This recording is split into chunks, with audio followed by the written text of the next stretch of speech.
न्यायिक सुशासन र न्यायपालिकाप्रतिको आस्था र विश्वास अभिवृद्धिमा योगदान पुग्नेछ मैले अपेक्षा गरेको छु। अन्तमा न्यायिक सुधारको सम्बन्धमा उपयुक्त बमोजिम मैले प्रस्तुत गरेका अवधारणा र कार्ययोजनाको प्रभावकारी कार्यान्वयनको लागि नेपाल सरकार, सङ्घीय संसद लगायत सम्बद्ध निकायहरूबाट आवश्यक सहयोग र समर्थन प्राप्त हुनेछ भन्ने मेरो पूर्ण विश्वास रहेको छ।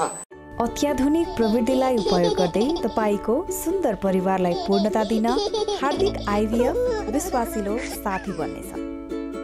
न्यायिक प्रक्रियामा स्वच्छ सुनवाई र कानुनको उचित प्रक्रिया न्याय सम्पादनको अपरिहार्य एवं सुन्दरतम र विशिष्ट पक्ष हो।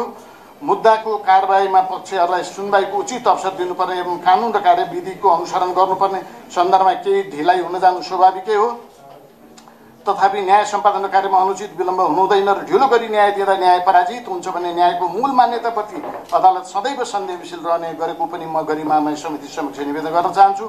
त्यसैगरी प्रमाणको सङ्कलन, परीक्षण लगायतका न्यायिक प्रक्रियामा अन्तर्गत सम्पादन गर्नुपर्ने विभिन्न काम कारबाहीहरूमा न्यायपालिकाको अन्य सरकारवाला निकायहरूसँग अन्तर्निर्भरता रहन्छ। राज्यको निकायहरू बीचको आपसी सम्बन्ध, सहयोग र सहकार्य बिना कुनै निकायको निरपेक्ष प्रभावकारीको परिकल्पना गर्न सकिँदैन। यो यथार्थता न्यायपालिकाको सन्दर्भमा पनि मननयोग्य हुन्छ भन्ने मलाई लाग्दछ। न्यायपालिकाको न्याय सम्पादनको कार्य मात्र होइन, फैसला कार्यान्वयनको महत्त्वपूर्ण जिम्मेवारी पनि सम्हाल्दै आएको छ। अन्य मुलुकको अभ्यास र अनुभवलाई हेर्ने भने अधिकांश मुलुकहरूमा फैसला कार्यान्वयनको जिम्मेवारी प्रहरी वा अन्य छुट्टै निकायले सुम्पिने गरेको पाइन्छ। फैसला कार्यान्वयनको जिम्मेवारी अदालतको नियमित र सीमित जनशक्तिबाट सम्पादन गर्दा थुप्रै समस्या र कठिनाइ रहने गरेका छन्। तथापि नेपाल प्रहरी लगायत सरकारवाला निकायहरूको सहयोगबाट अदालतले फैसला कार्यान्वयनको जिम्मेवारी सम्हाल्दै आएको अवस्था छ। दण्ड जरिवाना असुली कार्यलाई थप प्रभावी बनाउन उपयुक्त विकल्पहरू खोजी गर्नुपर्ने आवश्यकता म देख्दछु।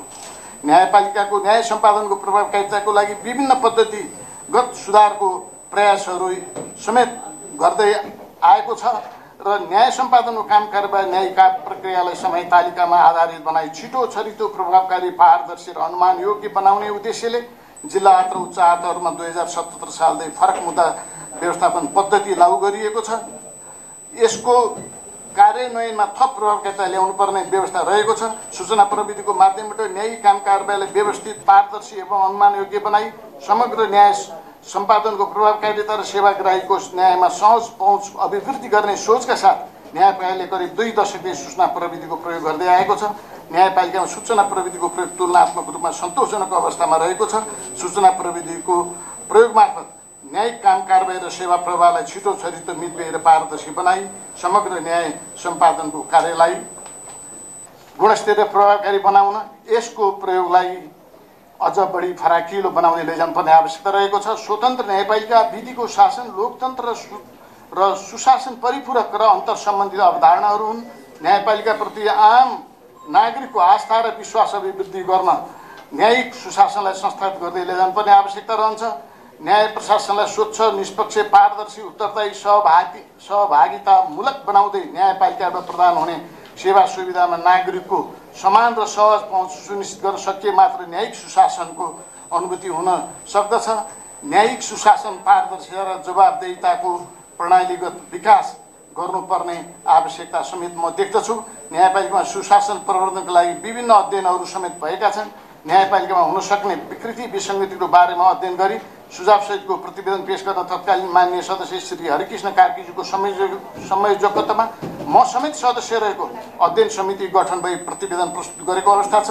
उक्त प्रतिवेदनमा केही सुझावहरू तत्कालै कार्यान्वयन भएका, अन्य कतिपय सुझावहरू न्यायपालिका 5औं पञ्चवर्षीयमा रणनीतिक योजना समावेश कार्यान्वयन भएका छन्। उल्लेखित अवधारणा, नीतिगत मार्गदर्शन तथा न्यायपालिकाको कार्यबोझ, वातावरण सहितको वस्तुस्थिति विश्लेषण समेतका आधारमा न्यायपालिका सुधार सम्बन्धी प्रस्तुत कार्ययोजना तयार गरिएको म गरिमामय समिति समक्ष अनुरोध गर्न चाहन्छु।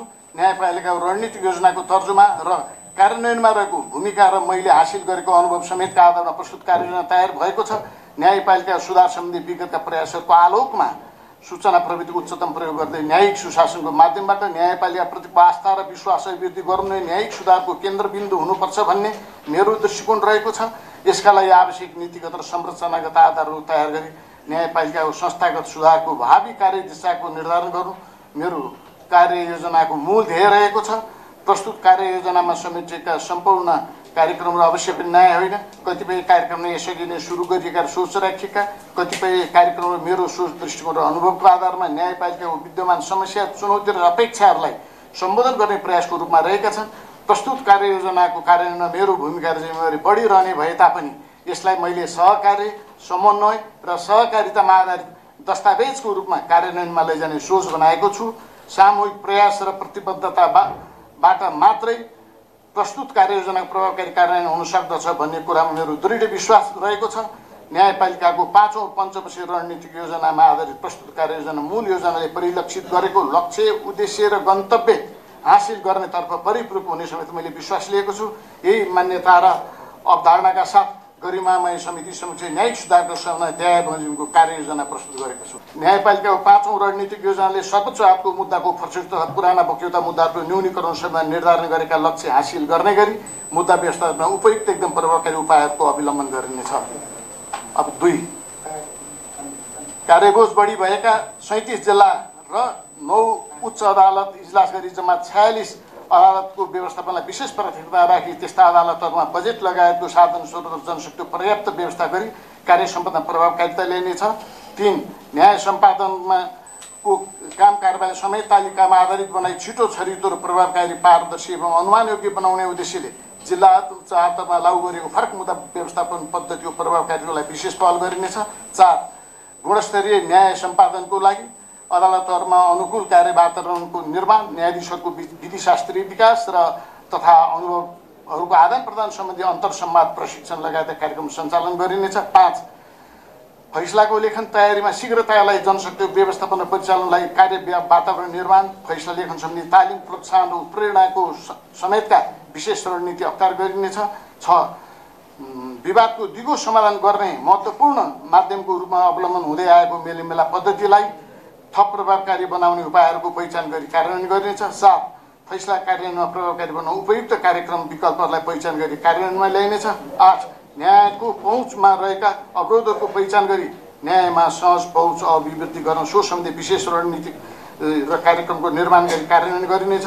अदालतको कार्य वातावरणलाई सेवा गरी मैत्री बनाउन, सेवा प्रवाहलाई सहज बनाउन र जानकारी दिने र प्रणालीलाई प्रभावकारी बनाउन आवश्यक व्यवस्था गरिनेछ। 10, मुद्दाको कारबाही प्रक्रियामा सूचना प्रविधिको उपयोग मार्फत सेवा प्रवाहलाई सहज, प्रभावकारी, पहुँचयोग्य बनाउन आवश्यक रणनीति तथा कार्यक्रमहरूको निर्माण गरिनेछ। 11, वैतनिक कानुन व्यवसाय तथा स्वैच्छिक निःशुल्क कानुनी सेवा प्रोबोनोलाई थप प्रभावकारी बनाई लक्षित वर्गलाई गुणस्तरीय सेवा प्रदान गर्न आवश्यक कार्यक्रमको निर्माण र कार्यान्वयन गरिनेछ। 12, पीडित न्याय प्रणालीको प्रवर्धनको लागि उपयुक्त कार्यक्रमको निर्माण र कार्यान्वयन गरिनेछ। न्याय प्रणालीलाई लैङ्गिक मैत्री र सामाजिक समावेशी बनाउन उपयुक्त रणनीति र अख्तियार गरी प्रभावकारी गरिनेछ। 14, न्यायपालिकाको स्वतन्त्र स्वायत्तता तथा न्यायिक सुशासन सम्बन्धी मूल्य मान्यताको प्रवर्धनको लागि अवधारणा, नीतिगत तथा कार्यान्वयन तहमा गर्नुपर्ने सुधारको क्षेत्रमा पहिचान गरी सम्बोधनको पहल गरिनेछ। 15, न्यायिक सुशासनको प्रवर्धन, सुशासन विपरीत गतिविधि नियन्त्रणको लागि सो सम्बन्धी आवश्यक रणनीति र कार्यक्रमहरू निर्माण गरी प्रभावकारी कार्यान्वयन गरिनेछ। 16, न्यायपालिकाको आस्था र विश्वास अभिवृद्धिको उपायहरूको पहिचान गरी कार्यान्वयन गरिनेछ। 17, न्याय क्षेत्रको सरकारवालाहरूको आपसी समन्वय, सहयोग र सहकार्य परिणाममुखी बनाउन उपयुक्त कार्यक्रमको सञ्चालन गरिन्छ।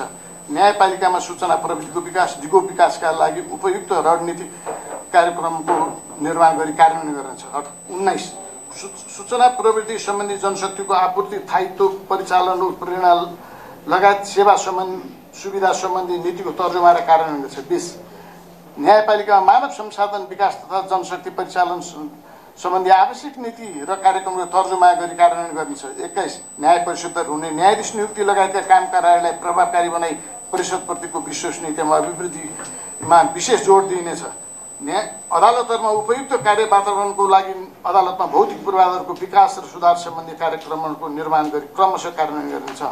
23, प्रस्तुत कार्ययोजना कार्यान्वयनको लागि आवश्यक पर्ने बजेट समेतको साधन स्रोतको व्यवस्थापन र परिचालनको लागि नेपाल सरकार लगायत नेपाल सरकारका सम्बद्ध निकायहरूसँग आवश्यक समन्वय र पहल गरी सोको सुनिश्चितता गरिन्छ। 24, प्रस्तुत कार्ययोजना कार्यान्वयनको लागि नियमित अनुगमन र मूल्याङ्कन तथा आवधिक समीक्षा गरी प्रभावकारी कार्यान्वयनको सुनिश्चितता गर्छ। माननीय सभापतिज्यू तथा माननीय सदस्यज्यूहरू, नेपालको संविधान बमोजिम स्वच्छ, निष्पक्ष, छिटो, छरितो एवं गुणस्तरीय न्याय सम्पादन गरी सबैको लागि न्याय सुनिश्चित गर्नु मेरो प्रमुख जिम्मेदारी रहेको प्रति म स्पष्ट र प्रतिबद्ध छु। साथै संविधानको धारा 136 बमोजिम न्याय प्रशासनलाई प्रभावकारी बनाउने प्रधान न्यायाधीशको अन्तिम जिम्मेदारी प्रति पनि त्यत्तिकै सजग र संवेदनशील रहेको छु। प्रस्तुत कार्ययोजनाको प्रभावकारी कार्यान्वयनबाट न्यायिक सुशासन र न्यायपालिकाप्रतिको आस्था र विश्वास अभिवृद्धिमा योगदान पुग्नेछ मैले अपेक्षा गरेको छु। अन्तमा न्यायिक सुधारको सम्बन्धमा उपयुक्त बमोजिम मैले प्रस्तुत गरेका अवधारणा र कार्ययोजनाको प्रभावकारी कार्यान्वयनको लागि नेपाल सरकार, सङ्घीय संसद लगायत सम्बद्ध निकायहरूबाट आवश्यक सहयोग र समर्थन प्राप्त हुनेछ भन्ने मेरो पूर्ण विश्वास रहेको छ। यही विश्वासका साथ न्यायपालिकाको सुधार सम्बन्धमा आफ्नो सोच, दृष्टिकोण र अवधारणा राख्ने महत्त्वपूर्ण अवसरको लागि यस गरिमामय समितिका माननीय सभापति तथा सम्पूर्ण मान्य सदस्यज्यूहरूप्रति पुनः आभार प्रकट गर्न चाहन्छु।